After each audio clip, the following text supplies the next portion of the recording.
सरिया बिरादरी पारां झेड़े जा जवाबदार गिरफ़्तार न थियण ऐं पुलिस जे रवैये ख़िलाफ़ एहतिजाज कयो वियो।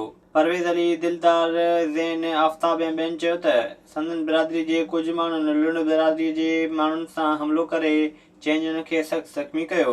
हुननि चयो त पुलिस जवाबदारनि खे ॿधण बदिरां पैसा उगाड़ण में पूरी आहे। पुलिस शहरनि जे जान ऐं माल जे तहफ़ुज़ में मुकमल तौरु नाकाम थी चुकी आहे। असांखे तमामु निहायत ॾुख सां चवणो थो पवे त मोरो इंतिज़ामिया तमामु नाइल थी चुकी आहे। हिनमहिल ताईं 4 ॾींहं थियो आहे, असांजो हिकिड़ो बि दहशतगर्द पकड़ियो न वियो आहे। उनखां पोइ असां हेतिरा असां ज़ख़्मी थिया आहिनि, असां नाजाइज़ थिया। असां शहर जा मोज़िज़ माण्हू आहियूं ऐं शरीफ़ माण्हू आहियूं। असां हिननि जेको गुंडनि मां छा ॼाणियूं, असां हिननि जे झड़नि मां छा ॼाणियूं।